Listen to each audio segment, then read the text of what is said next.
Simula noong unang bahagi ng 2026, ang Filipino actress na si Catherine Bernardo ay may tinatayang net worth na humigit kumulang 1.04 billion pesos o higit pa, humigit kumulang $14 million, na nireranggo siya sa nangungunang 10 pinakamayamang at pinakamatagumpay na aktres sa Pilipinas.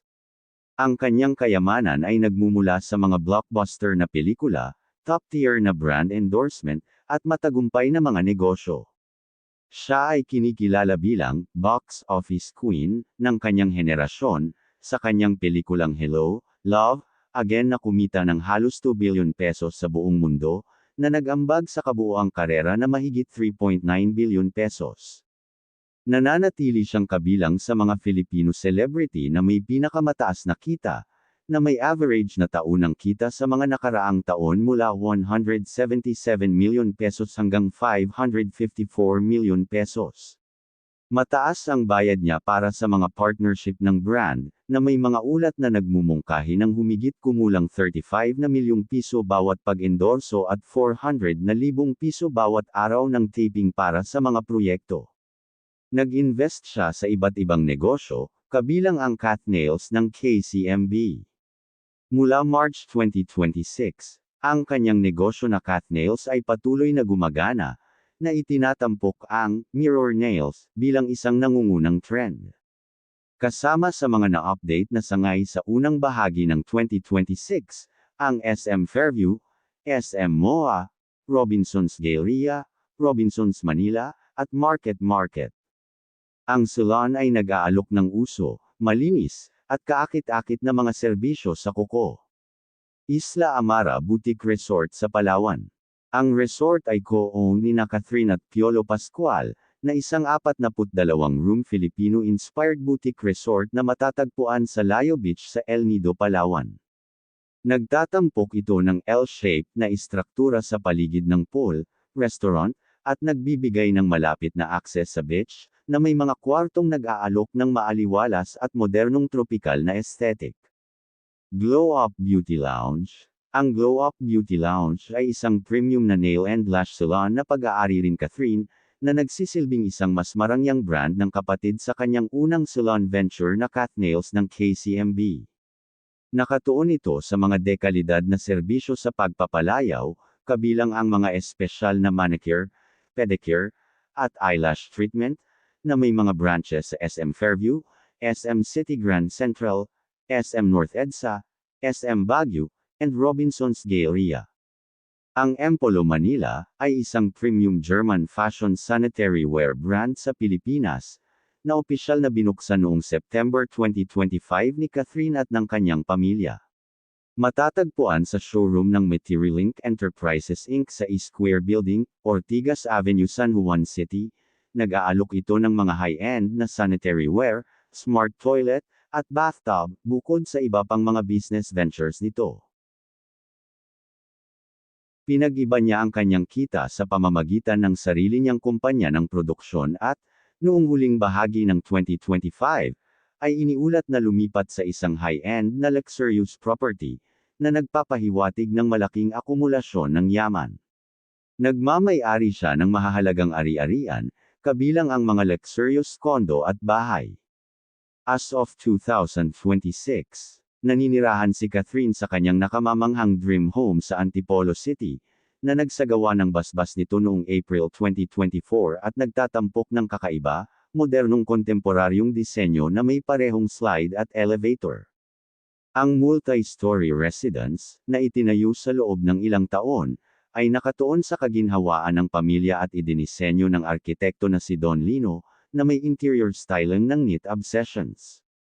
Ang bahay ay idinisenyo upang maging isang serene space, na may maluhong ngunit maaliwalas na mga puwang na nakatuon sa pamilya. Ang tahanan ay kumakatawan sa isang makabuluhang milestone, kasunod ng 7 taong paghihintay mula noong nakuha niya ang lupa, na sa wakas ay natapos ang pagtatayo upang lumikha ng isang personalized na kanlungan. Wala pang 2 taon matapos ipagdiwang ang pagkumpleto ng mansyon ng kanyang pamilya, isang proyektong inalagaan niya mula noong 2016, lumipat na raw siya sa isang residential landmark sa Makati na kilala sa pagiging eksklusibo at high-end condo.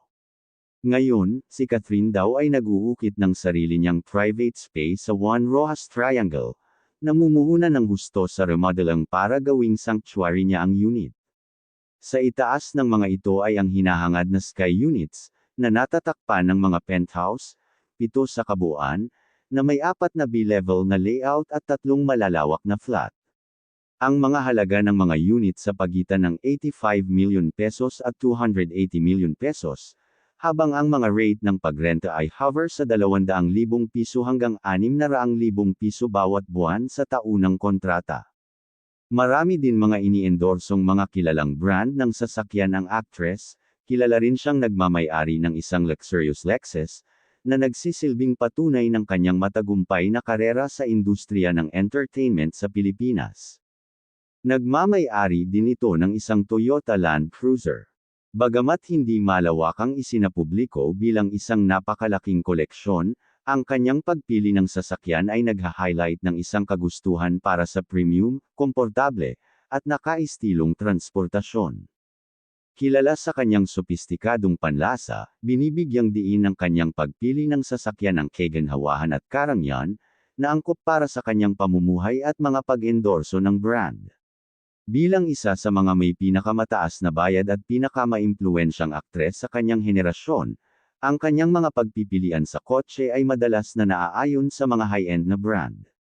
Ang ilang mga ulat ay nagpapahiwatig na ang kanyang napakalaking tagumpay sa karera at portfolyo ng negosyo ay nag-ambag sa kanyang pag-iipon ng kayamanan na malapit na sa youngest billionaire na katayuan sa industriya ng entertainment sa Pilipinas. Siya rin ay kinikilala bilang isa sa mga nangungunang nagbabayad ng buwis sa Pilipinas. Hindi pa natutugunan nina Catherine at Lucena City Mayor Mark Alcala ang status ng kanilang relasyon, bagamat patuloy pa rin silang nagbubuga ng tsismis sa pakikipag-date matapos silang makitang magkasama sa isang shopping mall. Si Mark Don Victor Benitez Alcala, o kilala bilang Mark Alcala ay kilala sa larangan ng politika bilang pinakabatang mayor ng Lucena City, at sa larangan ng basketball bilang point guard. Siya ay nagmula sa isang close-knit family na may malalim na ugat sa politika. Ang kanyang ama na si Roderick Dondon Alcala, ay dating mayor ng Lucena City at ngayon ay may hawak na posisyon bilang vice-alkalde. Ang ina ni Mark na si Maggie Benitez Alcala, ay naging isang supportive pillar sa kanyang buhay. Mayroon din siyang 2 kapatid na babae. Si Mark ay isang sertipikadong Green Archer sa buong panahon, na nag-aral sa La Salle Green Hills, Kolehiyo ng St. Benilde, at De La Salle University sa kanyang buong buhay akademiko. Nakakuha siya ng BS Business Management degree mula sa De La Salle University. Bago manungkulan bilang alkalde, nagsilbi si Mark bilang youth ambassador para sa Local Youth Development Council, at bilang executive assistant para sa mga serbisyong suporta sa ilalim ng City Mayor's Office. Ang dalawa ay laging nakikitang magkasama sa publiko, kabilang ang isang kamakailang video noong unang bahagi ng March 2026, na nagdulot ng espekulasyon tungkol sa kanilang status ng relasyon.